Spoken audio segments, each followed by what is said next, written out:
sida ay xaqiijinayaan ila wareedyo dhinaca amniga ah oo ka tirsan madaxtooyada Soomaaliya gaar ahaan xafiisyada kaydka iyo waliba amniga qaranka qaybta data analysis-ka ayaa waxaa laga helay in ay hayaan xubno ka tirsan kooxda argagixisada Al-Shabaab taas oo keentay in dib u baarid xooggan lagu sameeyo shaqaalaha ka shaqeeya hay'adaha ammaanka waaranadu labay ahaayeen midna waxaa loo jaray madaxweynaha dowladda federaalka midna waxaa loo jaray madaxweynaha dowlad goboleedka marka kii la soo xiraan arkayna waa laba nin oo odayaala iska keen yaqaana labadooda haddii mid la soo xirana waa arkayna haddii mid la soo xiri waayana waa arkayna wanaagsan daawadayaal meel kastoo aad joogtaan kusoo dhawaada barnaamijka nuxurka dhacdooyinka qodobada aan idinku haynana waxaa ka mid ah dowladda federaalka ee Soomaaliya oo wafdi culus u dirtay dalka Itoobiya arrintan ayaa ku soo aadaysa xilli dowladda federaalka Soomaaliya ay dareemayso in Itoobiya ay gacan siisay ama ay gacan siinayso dowladda Jubbaland xildhibaan xidig oo kamid ah xildhibaanada golaha shacabka ayaa buudka kula duntay Xasan Sheekh Maxamuud iyo kooxdiisa madaxweynihii hore ee dalka Maxamed Cabdullaahi Farmaajo ayaa isagana waxa uu sheegay in dalku galay marxalad siyaasadeed oo ay ku gadaaman yihiin khatar badan kadib markii guddiga uu Xasan Sheekh Maxamuud isagu soo xushay ee doorashooyinka ay shaaciyeen xilliga iyo jadwalka iyo sida ay u qabanayaan arrimaha doorashooyinka haddii aad ku cusub tahay barahayaga bulshada ku soo biir channelka subscribe noo saar sida ay xaqiijinayaan ila wareedyo dhinaca amniga ah oo ka tirsan madaxtooyada Soomaaliya gaar ahaan xafiisyada kaydka iyo waliba amniga qaranka qaybta data analysis-ka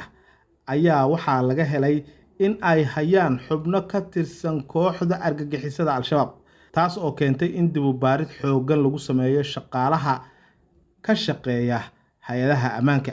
sidoo kale mid ka mid ah ilaalada khaaska ah ee madaxweyne Xasan Sheekh Maxamuud loo xulay intii uu xilka hayay qaraabo dhowna la ah madaxweynaha loona diray tababar dalka Zerbia ah ayaa lagu helay inuu ka tirsan yahay kooxda argagixisada Al-Shabaab mid ka mid ah xubnaha joogay qaybta amniga qaranka ayaa xogtiisa isagana la helay isagoo magaciisa iyo waliba meeshu ka shaqeynayay aan idinla wadaagi doono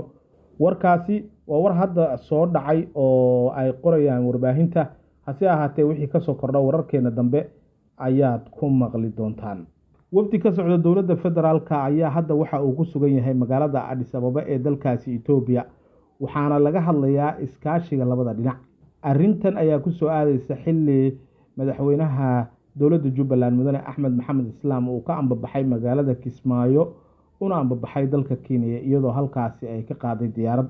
sidoo kale wafdi ka tirsan dowladda Jubbaland oo wasiiro ah ayaa iyaguna waxa ay tageen dalka Itoobiya magaalada Addis Ababa iyadoo la filayo inay ka sii ambabaxaan oo meelo kale uga sii gudbaan arrintaasi markii ay dhacday dowladda federaalka ee Soomaaliya ee uu hogaaminayo Xasan Sheekh Maxamuud waxa ay sameysay oo ay qaaday tallaabooyin dhowr ah tallaabadii ugu horeysay ee qaaday waxay ahayd inay u yeertay safiirka dalka Kenya u fadhiya Soomaaliya iyadoo oo ka dacwoonaysay diyaaradda qaaday madaxweynaha dowladda Jubbaland in ay ku soo xadgudubtay madaxbannaanida Soomaaliya sidoo kale tallaabadan ay maanta Addis Ababa ay ku tagtay dowladda federaalka ee Soomaaliya ee kula xaajoonayso dowladda federaalka ee dalkaasi Itoobiya ayaa iyadana loo badinayaa inay ka mid tahay arrinta ku aadan wafdigii dowladda Jubbaland ee ka ambabaxay magaalada Kismaayo siina maray magaalada Doolow ee gobolka Gado halkaasi oo xubnaha qaar la socday diyaaradda ay ku degeen kuna hakadeen kadibna ay uga sii gudbeen magaalada Addis Ababa ee dalkaasi Itoobiya hase ahaatee waxaad moodaa Xasan Sheekh Maxamuud inuu hadda u muuqdo in looga adkaaday dhinaca diblomaasiyadda iyo waliba dhinaca ciidanka labadaba in ay dowladda federaalka Soomaaliya ay go'doon ka gashay dowladda Jubbalandna ay uga horeyso dhinaca siyaasadda galaangalka iyo waliba xiriirka ay la leedahay dowladaha dariska la ah Soomaaliya isaguna uu hadda dareemayo in aysan waxba gacanta ugu jirin oo uu taagan yahay meel cidla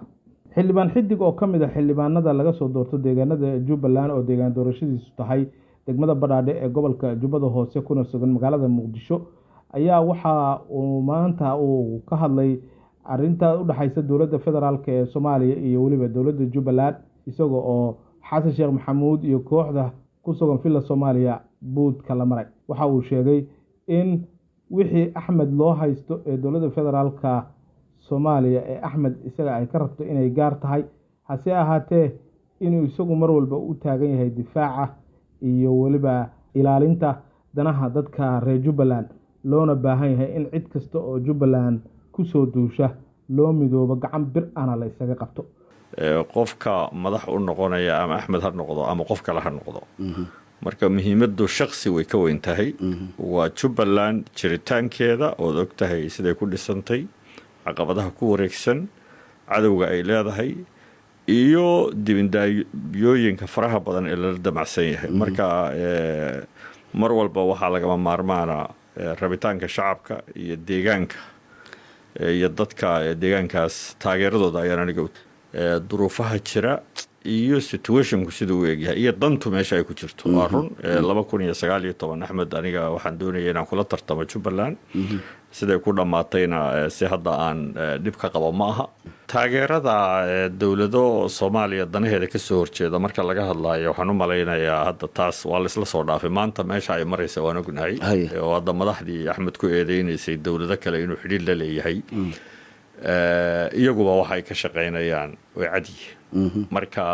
taa waa eedeyntana aniga Axmed lawyer ma ihi madaxweynuhu isaga isdifaacaya laakiin waxaan aaminsanahay waa eed aan base lahayn midda waaranadu labay ahaayeen midna waxaa loo jaray madaxweynaha dowladda federaalka midna waxaa loo jaray madaxweynaha dowlad goboleedka marka kii la soo xiraan arkayna waa laba nin oo odayaala iska keen yaqaana labadooda haddii mid la soo xiraan waa arkayna haddii mid la soo xiri waayna waa arkayna Kamboni dadka ciidanka geeyeyna ma yaqaanaan because hadday Kamboni yaqaanaan ma aysa geeyeen ciidan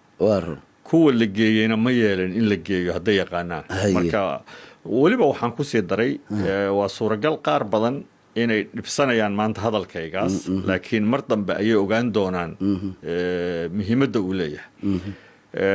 dabcan 28 bay ahayd markaas waxaan u maleynayaa 11 ayay ahayd marka dagaalku dhacay waxaa marka ii muuqatay marka duulaan laga hadlaayo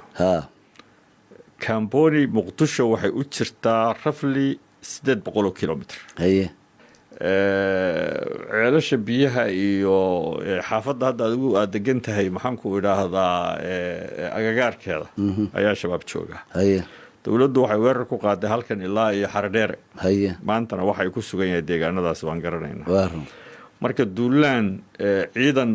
Soomaaliyeed oo ujeedda nadiifa ku socda fiiri ciidanka xoogga dalka Soomaaliyeed waxay joogaan magaalada Kismaayo waxay joogaan Dobley waxay joogaan Afmadow waxay joogaan meel 10 kilometer u jirta Jamaam wax dhibaato lagu qabo ciidan qaran ma wax la diidan yahay laakiin ciidan ujeedda gaar ah loo adeegsanayo cidna ma yeelayso waxa uu sheegay in Jubbaland ay cadawyo badan leedahay xilliyo badanna sidan oo kale lagu sameeyay markii ugu horeysayna ayna ahayn hase ahaatee markasta dadkeeda iyo hoggaankeeda iyo madaxdeeda ay isku duuban yihiin xasan sheekh maxamuudna